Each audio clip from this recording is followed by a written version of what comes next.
Assalamualaikum warahmatullahi wabarakatuh.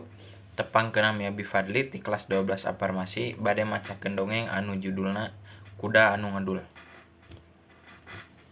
Hiji poe aya kuda anu kacida ngadulna. Si kuda ieu dipiboga ku pedagang kaya anu ngaranna Abdul. Si Abdul ieu sok bolak-balik ka kota kusabab manehanana ngajual barang daganganna nu loba dibutuhkeun ku warga-warga kota. Hiji poe si kuda mikir, yeuh manehanana teh hoream ka kota. Kumaha carana manehanana teu indit ka kota eta. Isukanana si Abdul teh erek ngajual dua karung uyah. Si dua karung uyah ieu disimpen di tonggongan si kuda. Atuh si kuda teh beurateun. Pas perjalanan ka kota, si kuda teh ngajalankeun rencana nu geus kumanehanana dipikiran ti poe-poe kamari. Manehanana ngajeburkeun diri ka walungan. Atuh si Abdul teh bingungeun ieu kuda teh kunaon cenah. Ai si kuda mah resep kusabab bas manehana nangtung tonggongna teh geus teu beurat kusabab uyah-uyah nu dibawa tadi geus palid ku bawa cai. Si Abdul sabari bingung, sabari ngambek oge ka kuda eta, kunaon ieu manehanana teh ngalakukeun eta. Isukanana si Abdul teh erek indit deui ka kota ieu mawa 2 karung tarigu. Si kuda ieu teh jiga kamaredi ngasupkeun manehanana ka walungan.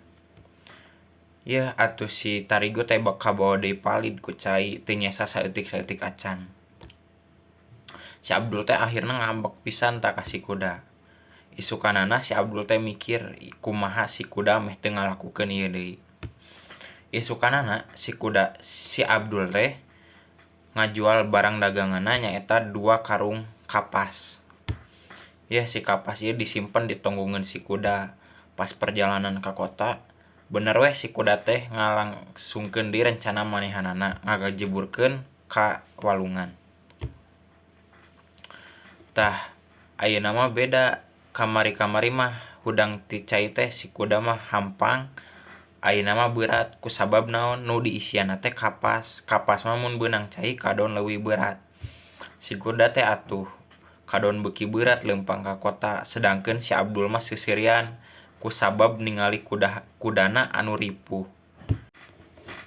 Ti poe eta si kuda ngarasa kaduhung kusabab parilakuna nu jiga kitu. Ayeuna si kuda katempuhan kusabab kudu mawa kapas ka bolak-balik ka kota unggal poe. Kusabab parilakuna anu jiga kitu.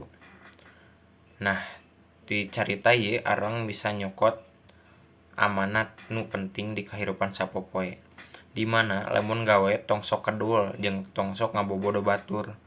Kusabab ieu bisa ngarugikeun batur jeung arurang sorangan. Sekian ti Abi. Wassalamualaikum warahmatullahi wabarakatuh.